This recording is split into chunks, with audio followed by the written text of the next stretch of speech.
Hey everybody, this is John, and I am coming to you from the Jaywood Fly Fishing World Headquarters in beautiful Billings, Montana. Today I want to show you a pattern that imitates a drowned cricket. I was on Facebook the other day looking at one of the fly tying pages, something I do frequently, and there was a gentleman on there that requested, wanted to know if somebody could do some cricket patterns submerged that he could use for fishing for panfish in Arkansas. So I just did a little looking around, looked at some patterns, some dry patterns, and I didn't really find any sunken patterns. So I just came up with this. It's probably not completely original, but it is what I came up with just thinking about it. And what I want to demonstrate is how easy it is for you, with a little bit of thought and just a little bit of research, to come up with something that you can use in any given situation. In this case, we needed a cricket, so this is what I've come up with. Obviously you need some legs on there, you need some wings. This is going to be the extended back of the abdomen, and I used marabou just so we can get a little bit of movement out of it, and chenille for the body. And I put it on a jig hook because it's going to be fished in some brush, and that'll make it a little less likely to snag up on limbs and things. So let's get started. This is the black version, and I also tied up for him a group of these, and this is the brown version, which is basically the same. And you could change these colors up to whatever color you would like to do for your crickets. And this would also work for a drowned grasshopper if you did it in olives and tans. So I'm starting here with a Umpqua U555 jig hook. This is a size 10. You could do this, I would imagine, from 8 all the way down to a 14. And I put a 4mm bead on there. Now obviously that's not going to be enough to sink all of these materials, so I'm going to put a little extra weight, and I'm using an 025 lead wire.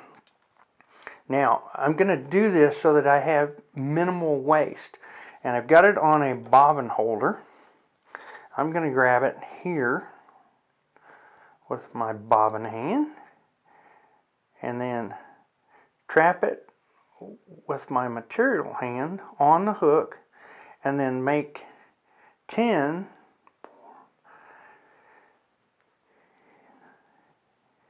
reverse wraps. Use my thumbnail to cut it, and then holding the bead up onto the shank in front of the bend at the eye, push that lead up in there, and then push that all the way up against it. And then I can spin that, and you can see is push that tag down against the shank of the hook. And I've got absolutely no waste on that lead wire that way. Now I'm just going to take my black 6/0 uni thread and start it right behind the lead. Now here's the cool thing about wrapping that lead in a reverse wrap and a counter wrap, is that when I wrap this way, I can push my thread right up behind that lead without catching on the tag end. If you were to wrap it the same direction, when you come around with your thread trying to push it up into the bead, what's going to happen is your thread is going to weave itself into those wraps. But by counter wrapping the lead, we've done away with that. And once I get a good solid base back behind there, and I know it's not going to spread when I wrap over it, I'm just going to lay some very haphazard wraps over the top of that lead just to bind it. so it won't go anywhere. Now I'm going to wrap back to the bend of the hook. For the tail, like I said, I'm using marabou on here, and all I'm using is the tip of a small marabou blood quill. You could cut the tip off of a bigger feather, but I happen to have a bunch of small blood quills, and a blood quill is nothing more than an immature feather, and these come off of the area right around a turkey's tail, especially in the back. So I'm going to make that the length from the front of the bead to the back of the bend of the hook, transfer that to my other hand, get a couple of really good solid wraps on there, and then lift that marabou, bring my thread up to where I had that transition onto the lead, give the marabou a little twist, and then lock it down there. Get me 3 or 4 good wraps, clip it off.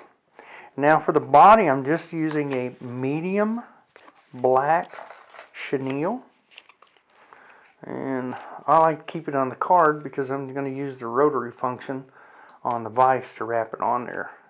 Now I'm going to place it right there so that I'm catching the 2 strands of thread that are in the core of the chenille, and I'm going to wrap that back to where we tied in the tail, and then wrap it back up and stop about the width of this chenille behind the bead. I want to leave that exposed because we're going to fill that up with something else. Now I'm going to pull my bobbin down a little bit and then just rotate the chenille right on there.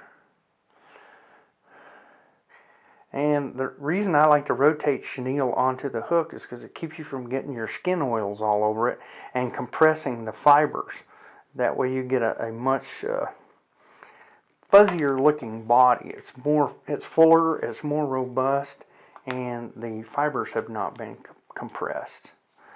So now that I've got that locked down, I'm going to cut it.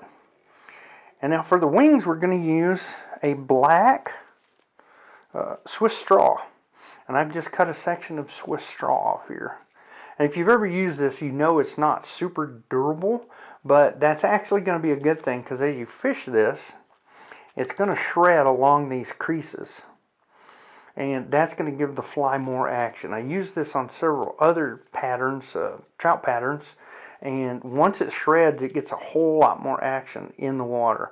Now I'm going to want it to be, for now, about the length of the tail. I'm going to have to roll it over here. Hopefully you can see this. Set it at the length of the tail, and now I'm going to rotate it towards me, which is going to be what would be the top of the hook when we're fishing it, and lock that in with a couple of wraps.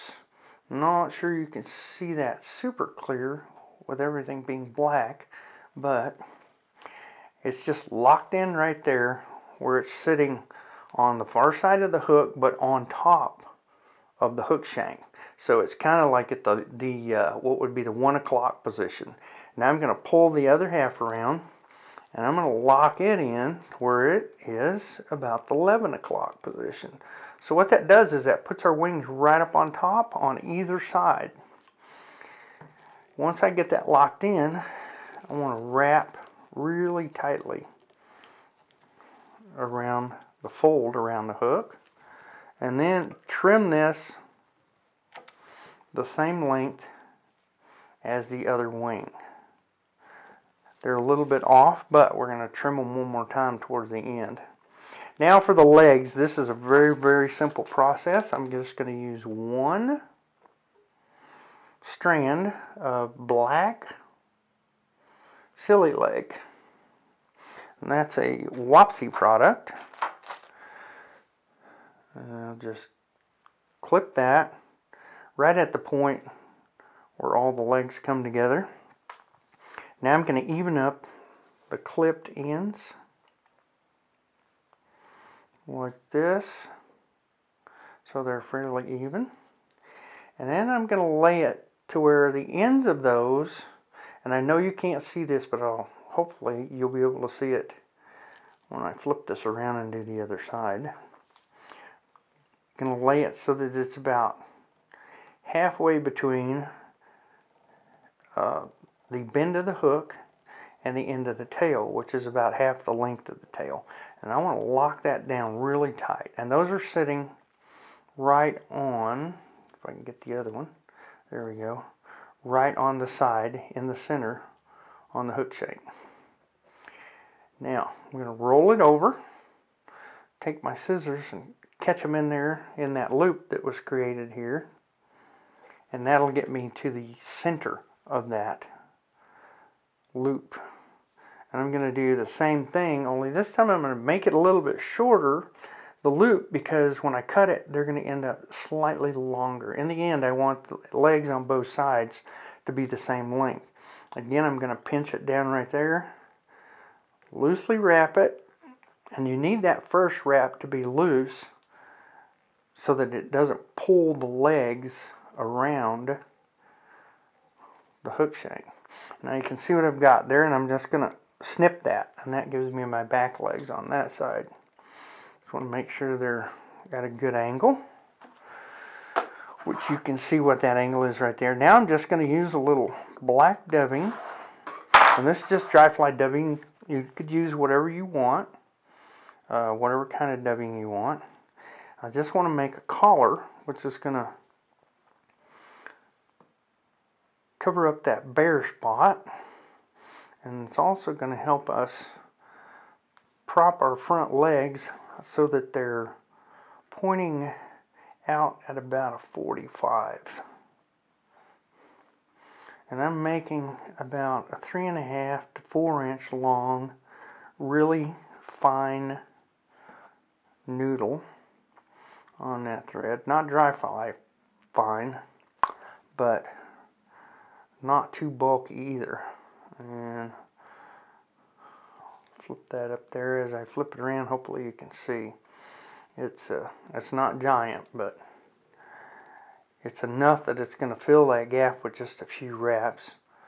I've got 3-4 wraps there. And right at the end, I want to make 2 wraps. I'm going to flip this back over, pull this loop, which is the front legs, back, and make a couple of loops. And what we've done is we've filled this gap right here between the bead and the wraps that we made over the legs. Once you get that done, you can just whip finish it. And I love this little whip finisher, this mini or midge whip finisher from Umpqua. It's an awesome little tool. Keeps you from having to handle so much thread. Clip that, pull these legs out front, and then clip them, and you can see how they protrude outward. That's going to give us a lot of movement in the water. Now if you start getting a lot of short strikes and stuff, you can shorten these legs up, and that may help. So now we're going to trim the wings, and I'm going to take it and turn it and clamp the eye in the vise right here. That's so I can get the angle that I want on this thing. And I'm going to grab my wings with my right hand, and then with my left hand I'm going to get the tail and the legs out of the way. Now I'm going to lay my scissors right here, cut those at an angle. You can see they're a little bit different in shape and length. That's not going to be a big deal, because like I said, these are going to shred with use every time you catch a fish. And this Swiss straw in the water really gets a lot of movement when it's wet, and that's just going to add to the drowning cricket appearance. Put that back in the vise, give it a little rotate, let you see it. And this would make also a really good dabbling fly for crappie in the spring when they're up in the brush. Just take your rod with a little leader out of the tip, drop it straight down in the brush, and you can jig it around. This is going to have a ton of movement with those wings, the tail, and the legs. It's going to have a lot of movement, and I think the fish are just going to eat it up. Now, I don't think you need to stick with just, the grasshopper, cricket, or colors, the browns, olives, tans. You can get a little crazy and go crazy, do some pinks, purples, whatever the crappie and the sunfish hit on where you live. Try those colors. Just go crazy. Invent something. Come up with your own little jig fly, change the legs, do whatever you want. That's what fly tying is about. It's about just coming up with something that you feel confident about, that you can put in the water and catch some fish with. Well, till next time, tie up a few of these, see what you think, and I'll see you again. Peace, love, and fly fishing, my friends.